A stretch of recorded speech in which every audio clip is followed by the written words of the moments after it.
네, 여러분 안녕하세요. 이번 시간에는 인공지능 개발을 하기 위해서 먼저 기초적인 부분으로 파이썬이 무엇인지, 그리고 파이썬 프로그래밍을 할 수 있는 환경인 코랩에 대해서 말씀을 드리도록 하겠습니다. 네. 여러분도 아시다시피 우리는 파이썬을 통해서 인공지능 개발을 해 보려고 합니다. 그렇기 때문에 우리가 파이썬이라는 언어의 특성과 그리고 파이썬이라는 언어의 문법을 알고 있어야 돼요. 자, 그런데 이 파이썬이라는 언어, 프로그래밍 언어이기 때문에 처음 접하시는 분은 상당히 좀 벽으로 장벽처럼 느껴지실 수도 있습니다. 네. 하지만 저의 강의를 통해서 파이썬에 대해서 차근차근 배우시면 누구나 모두 다 파이썬을 다 프로그래밍 해 보실 수 있을 거라고 생각합니다. 자, 그러면 먼저 파이썬이란 무엇인지 그리고 파이썬을 사용하는 이유에 대해서 한번 말씀드리도록 하겠습니다. 먼저 첫 번째로 우리가 이 파이썬, 네, 로고 도마뱀이죠. 파이썬이라는 뜻이. 파이썬이 무엇인지. 파이썬은 네, 프로그래밍 언어입니다. 프로그래밍 언어인데 이 프로그래밍 언어를 사용하는 이유는 우리가 컴퓨터에게 어떤 명령을 내리기 위해서 프로그래밍 언어를 사용하는 겁니다. 네, 여기서 M이 빠졌네요. 프로그래밍. 네. 그때 우리가 사용할 수 있는 여러 가지 프로그래밍 언어들이 있어요. 뭐 C 언어도 있고, 뭐 C 언어에서 뭐 파생된 C++, 뭐 C#, 그다음에 뭐 우리가 자바라는 언어도 있죠. 그다음에 파이썬이 있는데 왜 파이썬을 사용하느냐? 파이썬은 비교적 문법이 조금 쉽습니다. 하지만 처음 접하시는 분들은 "에이 이게 뭐가 쉬워?"라고 생각하실 수도 있어요. 하지만 다른 언어에 비해서 비교적 쉬운 문법이기 때문에 초보자가 접근하기에 좋고요. 그리고 또 아주 큰 장점이 파이썬은 사용하는 사람들이 많은 거예요. 사용하는 사람들이 많기 때문에 수많은 라이브러리가 있다는 겁니다. 여러분, 라이브러리가 뭘까요? 네. 우리말로 해석을 하면 도서관이라는 의미가 있죠. 그죠? 우리가 도서관에 가는 이유는 책을 보기 위해서 가죠. 도서관에 가면 이렇게 서가에 책들이 꽂혀 있습니다. 책들이 꽂혀 있는데 우리가 도서관에 가서 내가 원하는 책을 하나 이렇게 빼서 보면 그 사람이 쓴 지식, 그 사람이 쓴 책을 통해서 여러 지식을 얻을 수가 있죠. 프로그래밍 언어에서 라이브러리도 비슷한 의미입니다. 우리가 프로그래밍 언어가 있다고 해서 한 번에 어떠한 큰 프로그램을 바로 뚝딱 만들 수가 없습니다. 어떤 부분들이 모아서 프로그램을 만들 수가 있는데요. 이 라이브러리는 이미 다른 사람들이 만들어 놓은 프로그램 혹은 만들어 놓은 함수들의 집합을 의미해요. 그래서 우리가 도서관에서 책을 꺼내서 다른 사람의 지식을 얻는 것과 같이 프로그래밍 언어에서도 라이브러리를 통해서 다른 사람이 만들어 놓은 어떤 라이브러리를 가지고 와서 내가 쉽게 프로그래밍을 할 수 있다는 것이 바로 라이브러리예요. 그런데 파이썬에는 그 라이브러리가 엄청나게 많이 있습니다. 그래서 우리가 프로그래밍을 하기에 너무나 좋은 환경인 거죠.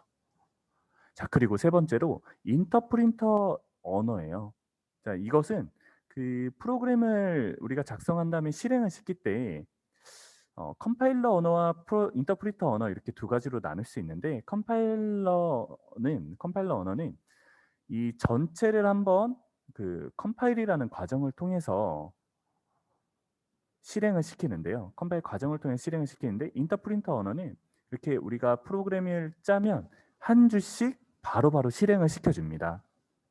그래서 파이썬과 같은 인터프리터 언어를 사용하면 내가 작성한 코드 한 줄 한 줄을 따로따로 실행시켜 봄으로써 이 코드에 뭐 문제가 있는지 잘 되는지를 바로바로 확인할 수 있다는 거죠.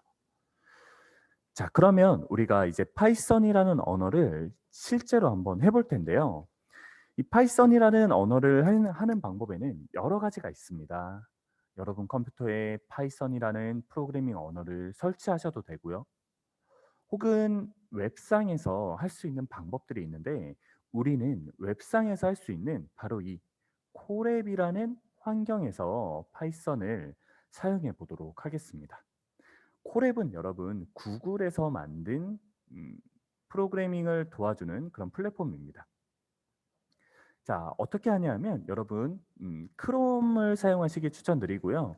구글에서 콜앱을 검색을 하시면 돼요. 콜앱을 검색을 하시면 이런 식으로 구글 콜앱이라고 나오게 됩니다. 자, 그러면 이 여러분 콜앱에 들어가면 이런 식으로 첫 화면이 나와요. 첫 화면이 나오게 되면 여러분 구글을 사용하시면 구글 드라이브라는 저장 환경을 제공해 주죠. 그래서 여러분이 작성한 코드가 구글 드라이브에 저장이 되게 됩니다. 그래서 여러분이 인터넷과 연결된 웹 브라우저가 있으면 언제 어디서든 코드를 살펴보고 실행시킬 수 있다는 점. 네, 그것이 아주 장점이고요. 자, 그러면 하기 위해서 구글 계정을 사용해서 로그인을 하셔야 됩니다. 그래서 구글 계정에 로그인을 하라는 말이 나오고요. 그다음에 저는 여기에서 뭐 이것저것 코드를 작성해서 구글 드라이브에 있는 내용들이 나와 있는데 여러분들은 새로운 코드를 작성해야 되니까 하단에 새 노트를 클릭을 하시면 이런 식으로 새로운 노트가 생성이 됩니다. 네. 이름은 untitled라고 나오죠. 이 이름은 여러분들이 뭐 언제든지 수정하셔도 됩니다. 그리고 이제 여기에 칸이 하나 나와요. 칸이 하나 나오면 여기에서 여러분들이 코드를 작성을 하시면 됩니다. 작성을 하시고 이 실행 버튼을 누르면 코드의 실행 결과가 바로 아래 칸에 나오게 돼요. 여기에. 네. 여러분이 콜앱이 아니라면 여러분이 파이썬을 실제 여러분들의 컴퓨터에 설치를 하셔야 되는데 콜앱을 사용하면 굳이 설치하지 않고도 언제 어디서나 여러분의 코드를 관리하고 살펴볼 수 있습니다. 이 점이 장점이고요. 자, 그러면 한번 콜앱을 실제로 한번 해보도록 할게요. 자, 구글에서 제가 한번 콜앱을 검색을 해볼게요. 콜앱 이렇게 검색을 하면 자, 콜앱이 여기 나오죠. 그죠? 여기에서 여러분이 이 콜앱을 클릭을 하시면 됩니다. 클릭을 하시면 저는 이미 로그인이 되어 있어요. 로그인이 되어 있기 때문에 이런 식으로 뭐 제가 했던 것들이 나오는데 네. 여기에서 여러분이 로그인을 하시고 여기 새 노트가 있습니다. 그죠? 새 노트. 새 노트를 클릭하시게 되면 자, 이런 식으로 새로운 노트가 나오게 됩니다. 그죠? 새로운 노트가 나오는데 여기에서는 여러분들이 이름은 얼마든지 여기에서 수정하시면 됩니다. 네. new라고 해볼까요? new라고 한 다음에 여기에다가 여러분이 이제 코딩을 하는 거예요. 코딩을 하고 실행도 시켜볼 수 있고요.